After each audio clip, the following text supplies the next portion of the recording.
प्रभाव इंडिया के Sunday special कार्यक्रम में आज हमारे बीच में ऐसी मेहमान है जो उत्तर प्रदेश हिंदी संस्थान से पुरस्कार अभी इनको मिला है।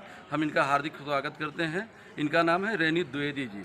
रेणु द्विवेदी जी, आपका प्रभाव इंडिया के कार्यक्रम में हार्दिक स्वागत है। नमस्कार जी, मैं रेणु द्विवेदी लखनऊ से हूँ। अब आप ये बताएं कि साहित्य और लेखन और कविता से आपका जुड़ाव कैसे हुआ? जी, ये तो कहना मेरे लिए मुश्किल होगा क्योंकि मैं बचपन से ही लिखती हूँ, और लेकिन ये इधर 4-5 सालों से मैं बहुत ज़्यादा लिख रही हूँ और एक्टिव हुई हूँ। तो 2019 में मेरी भावना के पृष्ठ पर गीत संग्रह प्रकाशित हुआ था, जो अभी चयनित हुआ है हिंदी संस्थान में। हरिवंश राय बच्चन युवा गीतकार सम्मानित हुआ। ये लखनऊ की रहने वाली हैं। इन्होंने अभी कविता संग्रह लिखा है हरिवंश राय बच्चन जी पर। उत्तर प्रदेश हिंदी संस्थान से अभी ये पुरस्कृत हुई हैं। हम इनसे जानना चाहेंगे कि आपका पारिवारिक बैकग्राउंड क्या किसी लेखन से जुड़ा हुआ है? नहीं जी, पारिवारिक मेरी कोई बैकग्राउंड नहीं है लेखन से। मैं खुद लिखती हूँ। मुझे बचपन से ही शौक था। मैं पढ़ती थी लोगों को, या फिर स्कूल में पढ़ती थी तो मैं अपने मैम पर लिखती थी, अपने सहेलियों पर लिखती थी, दो लाइन करके। तो उस समय तो मैं नहीं बता पाऊँगी कितना अच्छा लिखती थी, क्योंकि उस समय तो तुकांत ही कह सकते हैं। लेखन तो मैं अब लिख रही हूँ शिल्पबद्ध।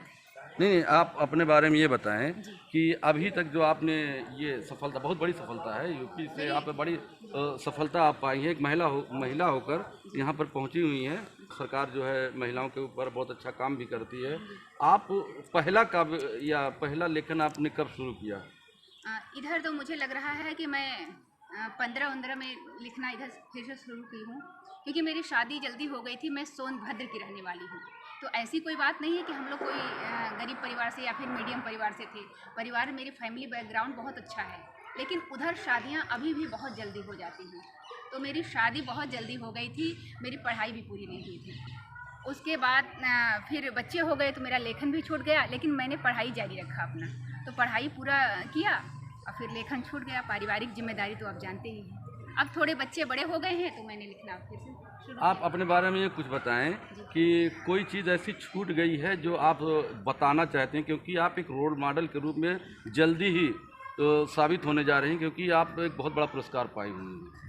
नहीं, मुझे ऐसा नहीं लगता कि कोई चीज़ छूट गई है, क्योंकि समय से पहले कोई चीज़ नहीं मिलती। तो मुझे लगता है कि अभी मेरी उम्र भी बहुत ज़्यादा नहीं है, तो 1985 की है, और मेरे 2 बच्चे हैं, मेरे पतिदेव हैं, सब लोग सपोर्ट करते हैं, घर से सपोर्ट रहता है। और ये मेरी 19 की किताब है। 20 में भी मेरी एक किताब आई थी, अभी विमोचन हुआ है, अभी 21 में ही विमोचन हुआ है उसका। 20 में भी थी पानी में भी प्यास, दूसरी पुस्तक थी। क्या कहना, पानी में भी प्यास जी। और मेरी तीसरी पुस्तक गीत संग्रह है, प्रेस हुआ है। अच्छा। खिलखिलाती वेदना। आप ये बताइए कि आप महिलाओं को क्या संदेश देना चाहती हैं अपने लेखन से? बेसिकली आपका जो लिखने का अंदाज है वो किस श्रेणी का है? आप चाहती क्या हैं? मैं हर विधा में लिखती हूँ। श्रृंगार भी लिखती हूँ, देश पर भी लिखती हूँ, सभी विधाओं में लिखती हूँ, हास्य व्यंग भी लिखती हूँ। मैं महिलाओं को यही संदेश देना चाहूँगी कि कोई भी काम असंभव नहीं है। किसी काम के लिए हम लोग ये नहीं कह सकते कि ये होता तो हम ये कर लेते। किसी भी समय, किसी भी परिस्थितियों में कोई भी काम किया जा सकता है, बस इच्छा शक्ति होनी चाहिए। यह थी हमारे बीच में रेणु द्विवेदी जी।